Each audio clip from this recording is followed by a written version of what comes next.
Wonderful. There it is. We're at the end of the Yes. presentation. We should start in the beginning. Okay. Okay, thank you. Thank you, thank you, thank you. And good morning. If you happen to be in the Eastern time zone, good morning. And before we get any further, I know that they've already checked, but I would just simply like confirmation that you can hear and see me, or actually see the presentation. Just give me a yes, or if you can't, say no. Okay, we're good. Now, what I want to do is start here and say, you know something, almost everything we're taught in both investing and trading is that, you know something, we want to eliminate fear. We want to like make it disappear so that we can trade without emotion. My promise to you is this, is trading without emotion can only be done under one circumstance. That's when you're dead. Okay? Emotions are simply part of the way that our bodies produce a mind, and our job is to learn how to use emotions to create the mind that does all that trading. That's the big deal. And the real key is that fear is going to be your constant companion, whether or not you like it or not. So my encouragement is to decide that, you know something, you may not like it, but what happens is you recognize its presence, and you recognize that it's going to teach you how to deal with uncertainty differently than the biological inheritance that you brought to trading. Because here's the deal, friends. You know, everybody knows that trading is a numbers game, that you should never get upset by one trade, blah, blah, blah, all this stuff. You know, you put aggregates of 18, 20 together, all this stuff. We know that.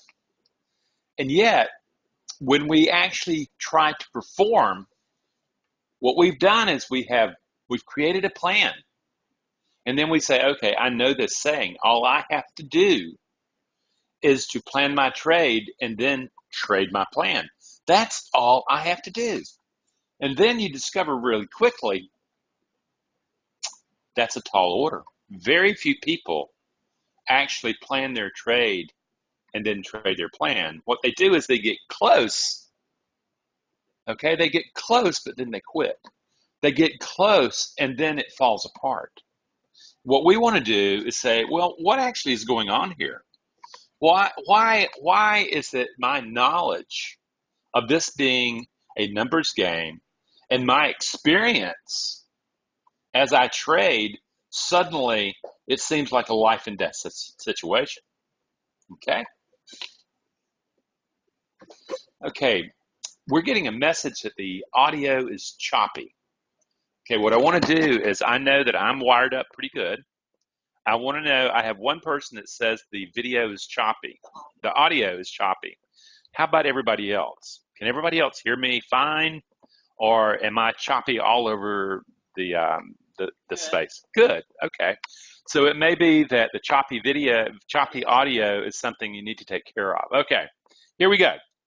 Now, so we're getting this is that we can get close, but somehow there's some sort of special knowledge that somehow, no matter how close we get, that success seems to elude us, and it's right around the corner. And my promise to you is that it has everything to do with emotions. And it has to do with emotions that are enormously primitive and simply do not even recognize that you're thinking.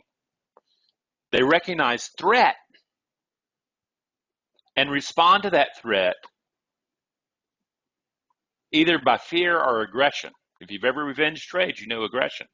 If you've ever got out early on a trade, then seen it hit its target, you know fear. So we get this thing and we go, okay, what is this? Ultimately, nobody ever talks about the survival instincts of the emotional brain. That's not what they're talking about. They talk about this, you know, I've got this stuff, I've got this chemical stuff, I've got these indicators, and, you know, you just follow this. And, you know, if you follow this, then everything's going to be fine. And yet what you discover over and over and over again, that caveman brain of yours just keeps getting in the way. Its understanding of winning and losing are enormously different. Look at these guys in here. You see celebrations going on. You see shame going on. This is just a little game with a round ball. At the same time, when you're trading, your brain can't tell the difference between biological threat and engaging uncertainty with risk in a short time interval. Can't tell the difference. That's what you're trying to work with. You're trying to deal with it. You're trying to push it out of the way. The more you push it, the stronger it becomes. And here is what you're dealing with. What you're going to discover is that knowledge is never enough. You know, you get around such a primal creature as this shark, and what you discover is you're going to have to train yourself to be able to be in the presence, particularly the close proximity, of the potential of being vulnerable, the potential of loss, and also the need to prove the self. And what you're going to discover is that as long as if you're scared of loss, that you want to win, and that you're trying to prove yourself, you've pretty much produced a formula for very poor trading. Because what you're doing is you're tripping the emotional brain's primitive circuits and wiping out your thinking brain, which you desperately need during trading. So everything's fine. You have this thing where, hey, I have a strategy. I'm in simulation. Man, I can mint money. And then what happens, though, is that in that scenario, there's a reset button. The risk is not perceived as real to the emotional brain. The moment that you add real risk, you got skin in the game. Uncertainty takes on a totally different flavor. Suddenly, uncertainty produces vulnerability. Do you think this guy feels vulnerable sitting in front of a bear that's 5 times his size? Absolutely. Out of that vulnerability, that primitive brain, that caveman brain, automatically is hardwired to fight or flight. You're doing that every time you risk capital with an uncertain outcome. And the problem is you want to be in control of outcome. And you might have been able to do that as an alpha in other aspects of your life, including business and corporate. But when you get to trading, you discover that your willpower, your brute force, your will to win means nothing. And all of a sudden, that uncertainty truly becomes vulnerability. And friends, that's where the problem lies. Because right here, what you're looking at the thalamus. That's what is known as the traffic cop. And that traffic cop is sitting there and it's taking in information. And if that traffic cop happens to think, you know something, it's dangerous out there, what it's going to do is it's going to go, you know something, and a memory is going to trigger from the hippocampus. And all of a sudden there's this memory, and not a memory like a memory that has a lot of details and visual, but a deeply primitive memory of experience. And suddenly you're feeling that threat. And then what the thalamus does is route that signal to the amygdala in nanoseconds, and that triggers fight flight. You're doing that all the time. If you've ever not been able to pull the trigger, if you've ever had a problem actually going to your trading room, feeling that dread before you get there, if you've ever just had a trade go against you and then you've been bananas, if you've ever had FOMO and taken profits early, you've experienced this traffic cop. What we want is for that thalamus to calm down, to cool down, and to send the signal, the information up to the cortex, the thinking brain, that makes responsible long-term decisions. That's what we want. But this is literally the problem that you are having with your trading from the brain perspective. Unless you are able to change this, and by the way, you can, or I wouldn't be sitting here, you're going to get stuck and stay in the same kind of patterns under pressure that you're in right now. It just depends on how much money you want to bleed and for how long you want to bleed. This is let's talk about this. This is really important. Is fear really the enemy?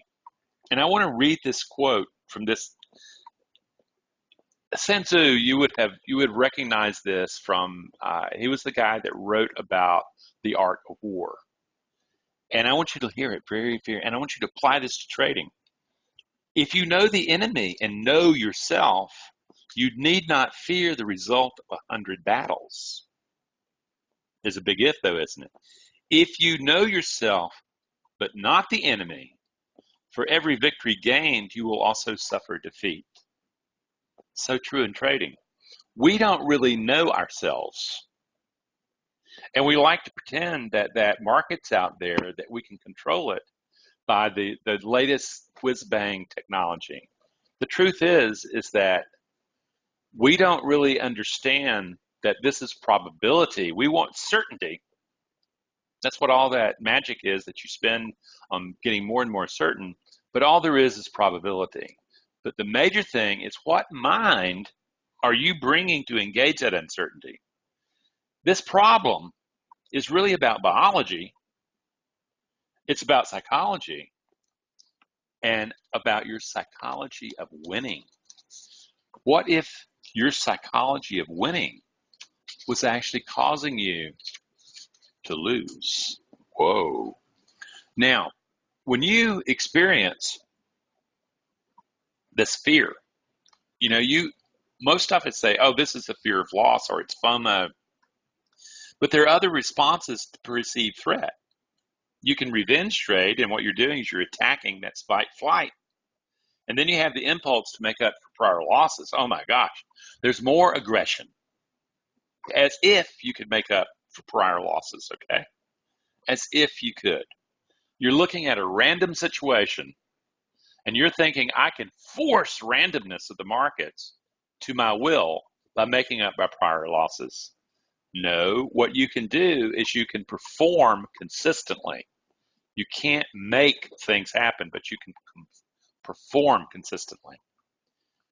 Why isn't it enough, man? Well, this goes back to that other graph, but it's seen a different way. When you're in your right mind, before you add risk, when you're in simulation, on the left is what's happening is that you've got your amygdala hanging out there, you've got all that stuff, you've got all that traffic cop stuff, you have that higher cortex that's doing all this really thinking, and boy, you can trade like crazy. But then you add the risk. Now understand, to your caveman brain, that risk, that sense of like, I could lose some money here, is translated into biological threat. It might as well be a saber-toothed tiger stalking you. And all of a sudden, your brain is no longer interested in your ability to think. It is interested only in escape or aggression, really charging, attacking that saber-toothed tiger in back. This is what happens with high emotion. Your job, if you're going to be successful, consistently profitable in trading, is all that knowledge will remain useless until you learn how to master the mind that you bring into the moment of challenges. That's really what it's all about. So the very first thing is we have a problem, Houston. Your brain, for millions of years, has been designed to control outcome and to be right. In fact, it just flips out when it loses control. And if you want to see that in action, have a trade to go against you. Have a trade that's going your way and then suddenly takes on a different direction. You will feel the brain's need for control being challenged, and you will see, oh my God, it's not there. And all of a sudden you're seeing it, you know something? There's real potential of loss here. And all of a sudden, whoa, that traffic cop at the thalamus begins telling a different story. It begins to send signal into fight, flight. And the truth is that, wow, you want to be right, but it doesn't really matter. You also, and here's the psychology of winning, you want to win. You want to make things happen, okay? And you've got to be trading, right? The thing is that if you have an enormous desire to win, you are basically giving the odds of winning to the house, to the markets. If you have a tremendous bias against losing, you're also giving a tremendous bias toward the house. The thing is your job is to perform. It's not to win or lose. Winning and losing become very, very different. But the thing is, we want to think long-term probability. And what we know is that this brain of yours, this one that wants to control outcome, that wants to be right, is abhorrent to risk, and it particularly doesn't work well under stress. What we know, it's enormously biased by evolution. And what happens is that, this is the death of the trader. You know, what natural selection brought you, this mind that it brought you from all this evolution of success and survival, is the absolute kiss of death in trading. We have to transform that brain from wanting control over outcome, wanting to be right, not wanting to lose risk, and not wanting to operate under stress. We want it to be built into a probability-based mind. Completely different. The brain you brought, friends, I don't know how long it's going to take you. It's okay. But the brain that you brought to trading is not built for the task of trading. Some people find out really fast. They blow up account after account after account because they keep wanting to make things happen. And then they want to make up for prior losses. Then they want to revenge trade. And then they do this. Or what they do is they just bleed to death, bleed to death, bleed to death, slowly, slowly, slowly. And what they finally discover is that it's taken an enormous amount of time. And it costs a lot of money. And you haven't made really very much progress. Consistent profitability is the goal. People will have some profitable days, weeks, and they talk about the ones they won, but they're not talking about what in the world has created this thing so that I will lose. And when I lose, it just really disrupts my psychology, and I start trying to make up for those prior losses. You're acting from the primitive caveman brain. So here's the key. And this is actually something that very few people in this presentation and in trading will ever come to, is that it really doesn't matter how much knowledge you have of trading.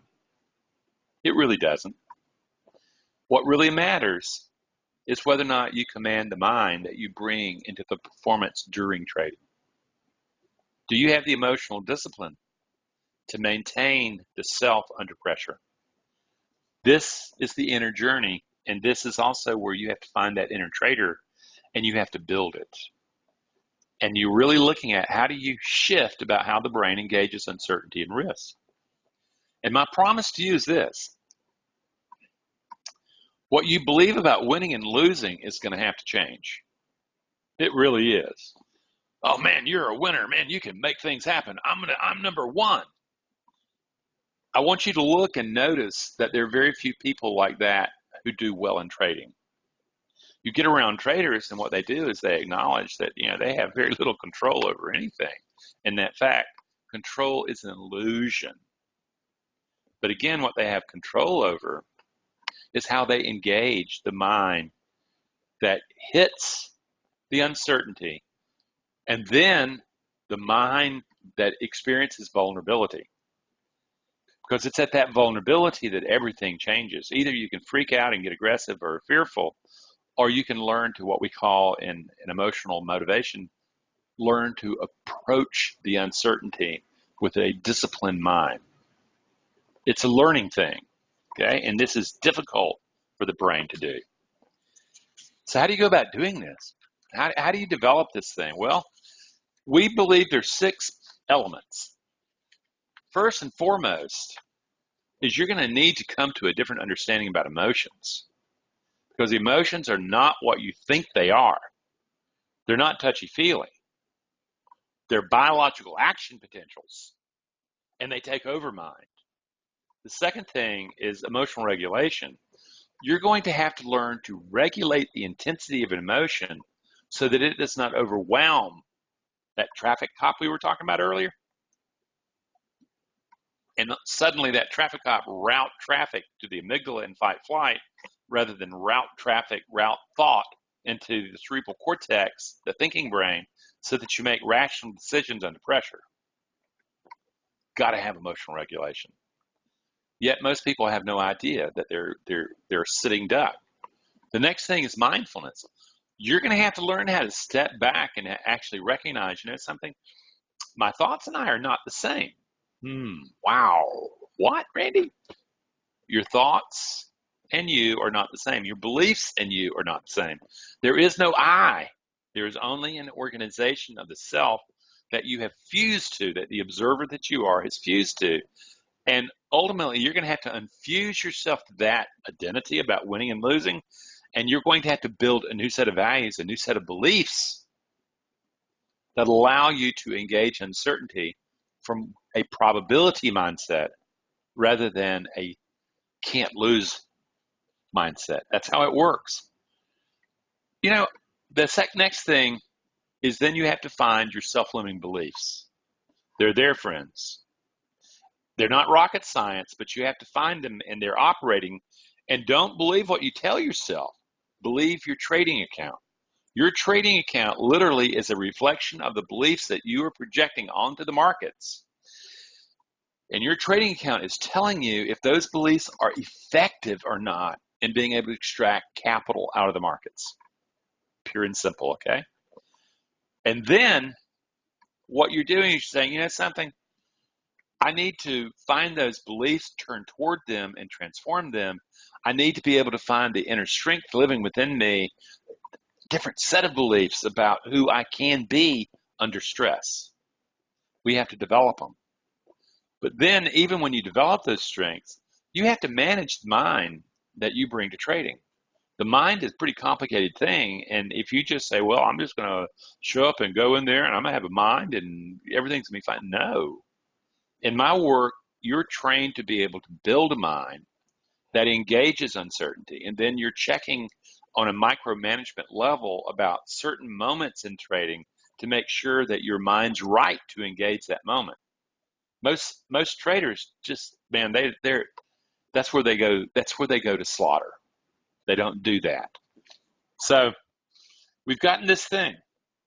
The first thing, emotional regulation. Friends, that's when you calm the emotion down before it takes over. Most likely, you actually have no idea of how much an emotion is impacting your trading. Monday morning, Tuesday, next time you get in front of a computer, watch yourself. Watch the tension in your body. Watch that you're holding your breath. Watch your fixation on the computer. That's just not tension in your body. That's just not holding your breath. That's not just fixation. That is emotional arousal. The emotion has triggered. But if you're going to stay in your ignorance, then that emotion is going to hit the feeling. It's going to go through your bloodstream. It's going to alter your thinking. And you're going to do the same stupid things that these self-limiting patterns have you doing. You have to learn to see emotion differently. That's the first thing. And how do we do it? Through breath and muscle relaxation training. The next thing is that then you go into mindfulness. And again, you're recognizing, oh my God, my thoughts and I are different. And this is a good way of describing. Look at this graphic. At first, the person is looking, I'm caught up into those things, okay? These are me, that I am this. And all of a sudden, you're looking at the other guy, and all of a sudden, he's got some distance. He's in observer mode. And all of a sudden, it's a completely different game. He's recognizing that's not me. Those are the thoughts in me. Do I allow myself to fuse with them and get taken away? Or do I want to bring forward a different set of thoughts that allow me to have a completely different way being in the world? Because this is what happens. If you take a look at this boardroom confrontation going on here, what you learn very quickly, at least in my work, is that the mind is composed of enormously powerful forces for both good and bad. The problem is traders bring a very untrained mind for the performance of trading to trading. They don't understand about this internal struggle. They don't know how to deal with it, and they get bulldozed down by it. If you've ever binge trade, if you've ever jumped out of trades, you see what that bulldozing's like. You see what the internal fight's all about. And this is your mind on trading. And the question is that do you want a coherent mind that literally is built for probability, or do you want a mind that's built literally for an internal struggle? That's really when it comes down to it. Because when you become an observer and you look at this internal dialogue, the very first thing you're going to see, there's a bunch of resentment, there's a bunch of dread, there's a bunch of anger, there's all this stuff going on, and there's all this self-talk. Have you ever gotten into an argument with yourself and berated yourself and stuff like that? That's the internal dialogue. And what you're really looking at when you're berating yourself, you're actually saying, I have a completely unmanaged internal dialogue that is completely unsuitable for trading. I will never be able to win with this kind of mind in place. And this doesn't mean like I'm going to trick myself into saying some cool affirmations. No, this is saying, you know something? What is this worry about? What is this anger about? And you're going to learn to turn toward it and to transform it. Because this is what most people are actually scared of, is what they discover, that there's an inner critic living within you and an adapted voice. That would be your fear or your aggression, and you see yourself, doing some impulsive things and being too scared to act. But what you discover is that part of you is living in relationship with this inner critic. That's the one who judges you. That's the one who criticizes you. That's the one who tempts you to do stupid things, to jump into trades that once you get into them, you realize they're not even in your trading plan. Okay? And you go, what in the world? What was I thinking? You weren't. You were on automatic, and the inner critic and the orphan, that's that adapted voice, took over, and you do not have the empowered parts of the mind there. What you have is you have the primitive caveman brain there. That's how it works, friends. So here it is. It's really called the limbic response to uncertainty. And what I want you to notice is in this head, there's this little itty bitty part, and this is what you believe. Okay? Then you see this gigantic part, and that's what you don't know you believe. These are called limbic learnings, or implicit learning, implicit beliefs, and you don't even know they're there. They're not. You could call them subconscious, okay? But the real key is they're below the threshold of thinking. They are an adaptation from the limbic brain about being able to manage the uncertainty, the vulnerability of engaging uncertainty. That's what it's all about. And what you're going is, oh my God, 95% of the decisions I'm making are actually subconscious. Yeah, that's it. And as long as that's going on, you're in a tough place. So the key is, with all that being said, what I want you to understand, in the same way that there is that judgment of the inner critic, there is that fear or aggression of the orphan nature, there is also living within you these enormously prime potentials. You have the discipline of a ruler. You have the ability to maintain order under pressure. You have the courage of a warrior. You have the capacity, in spite of your fear, turning toward your fear and pushing through it and mastering it.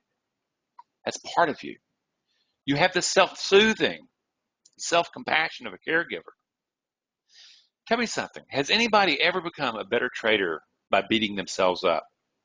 No. A trader, because they're losing so much anyway, they need to learn how to self-soothe. Losing is part of life. Losing is part of trading. And you need to be able to make it okay, minimize things. And then what you also have is the impartiality, the clear thinking of a sage.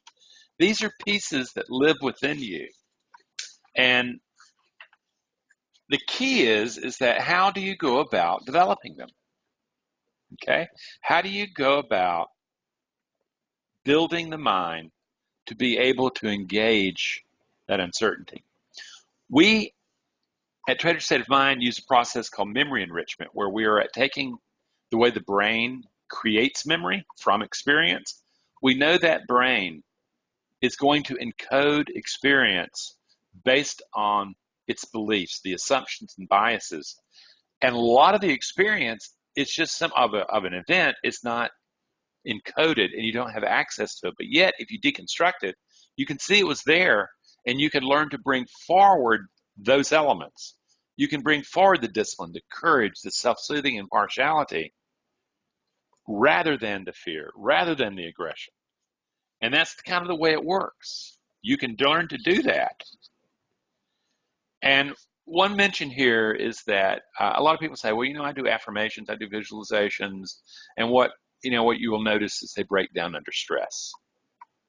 When you're using that, you're using imagination, and it's not like I don't use affirmations, visualizations, my training, but I actually root it into real, honest to God experience. I'm not asking the mind to believe a lie, a make-believe. That's the big deal. So what we're doing is we're realizing it breaks down under stress, and we need to be able to train the mind to pull forward these powerful programs literally under stress. And here, this is from this mindset. This is one you build. It's not the one that you came stock with. It's one that you build. And it's kind of like this. If you've ever watched a major league hitter, particularly a good one, what you'll see is it starts with on deck. This is baseball. And you'll see him on deck and he's going through a routine that he started in Little League. He's on deck, he's going through this process. What he's doing is he's preparing his mind to hit the 100-mile-an-hour fastball.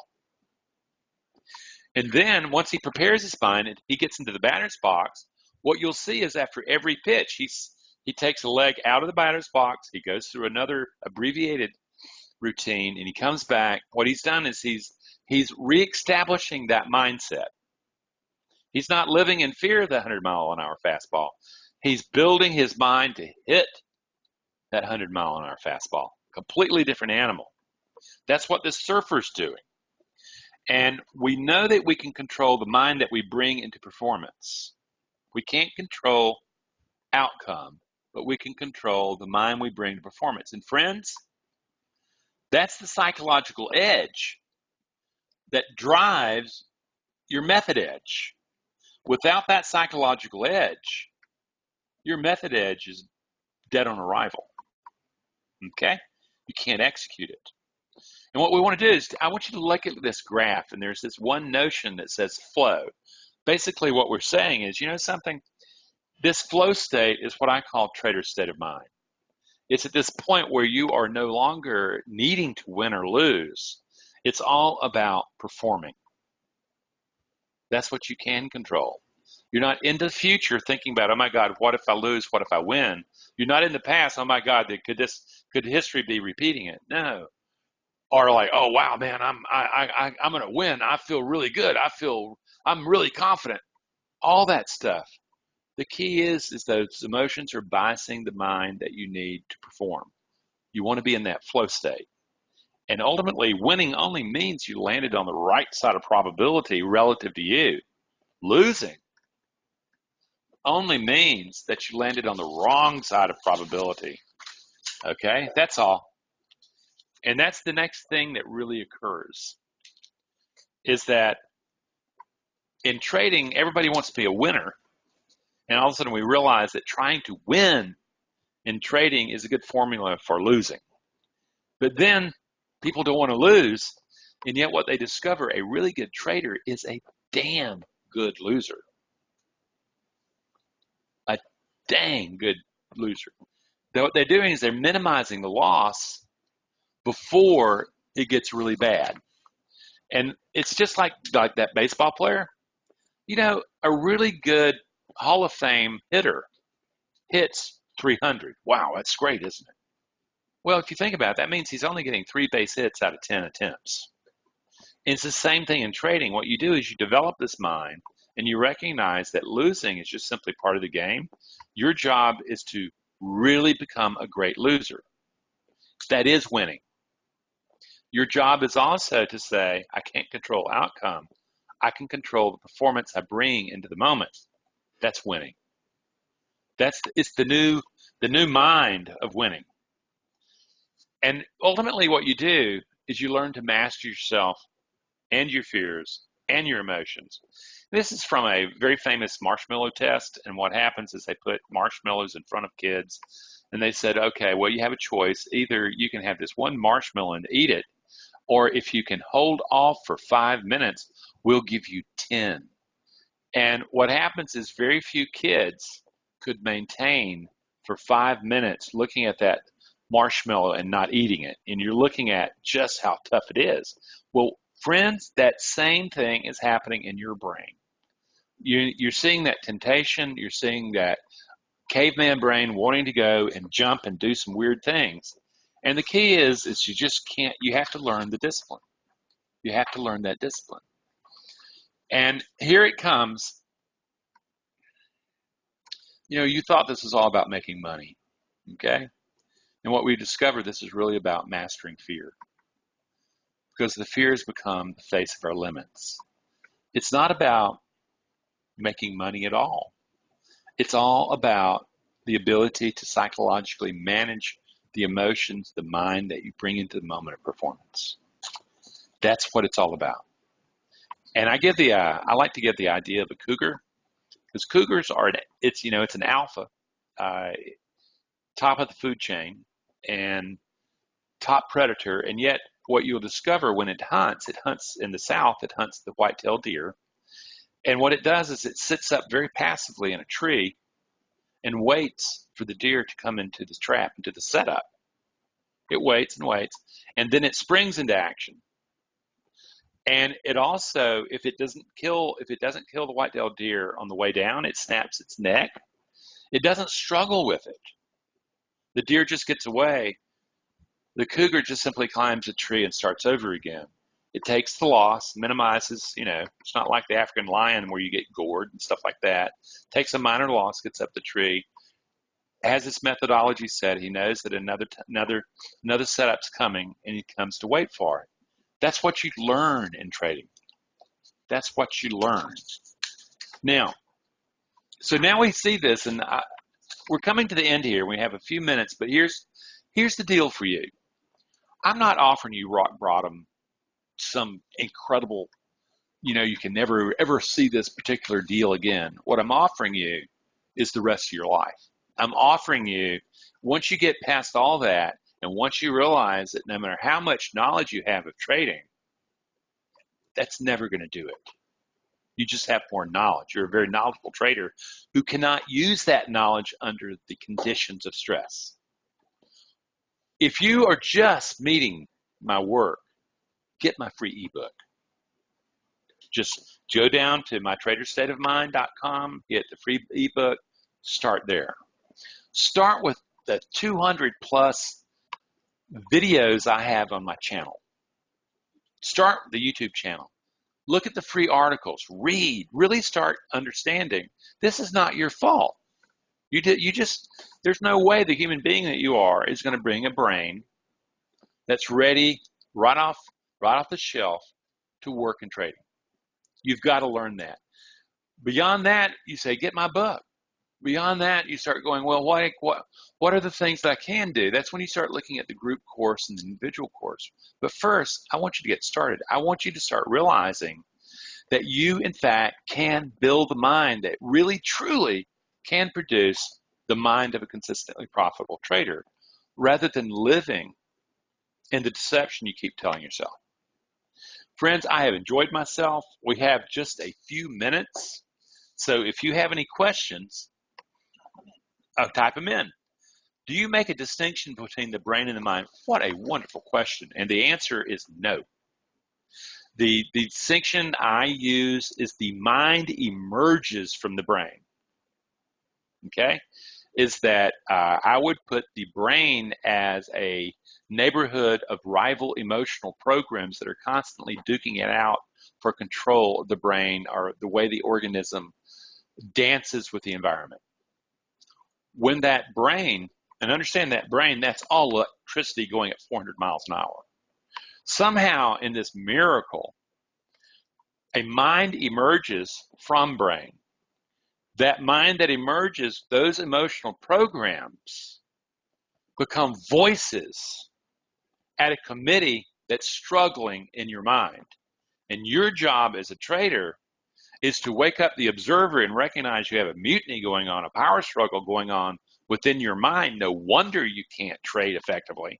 And you're saying, I need to rebuild that. I need to reorder the mind that I'm bringing to trading. But to reorder the mind is also to reorder the brain. Because ultimately what we're looking to do is that literally at the moment of engaging uncertainty, we know the brain's going to experience vulnerability. That's a given. What happens there is the difference, is that biologically we're training a different set of emotions to emerge that vulnerability rather than the ones that evolution gave you. And on the mind level, we were talking about building the committee of the mind to engage uncertainty. So that's a very good question. Why do you use a surfer picture and talk about baseball?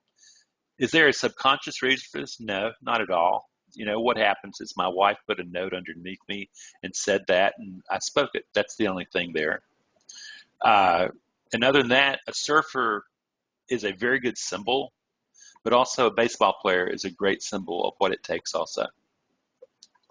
Okay, that's the only two questions I see, friends. Okay, well, if there's anything left, let me know, because otherwise I am ready. Oh, here we go. How much more do students learn by being in the live group workshops versus the recordings?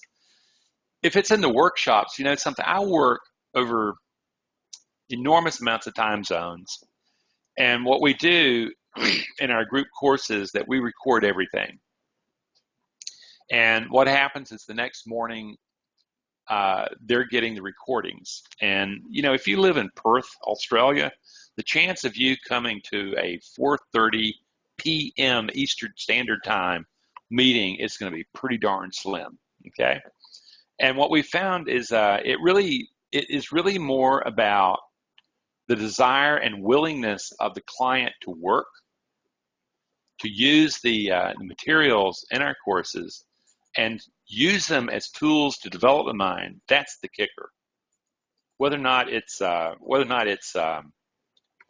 you know, they're getting recordings or not, and whether or not it's live or not. I personally would rather be live because, you know, when you're live, you can actually talk to me, mic to mic, and you know, when you're not, you can email me, and I'm not going to necessarily answer email questions all the time, but it's much more personal. And you know, if nobody else wants to talk, then you've got me for as long as you want.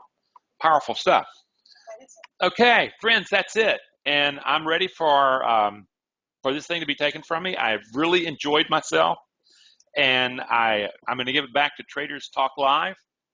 And I thank you for this opportunity. And hey, friends, if you're really actually thinking about becoming a successful trader, come look at my website.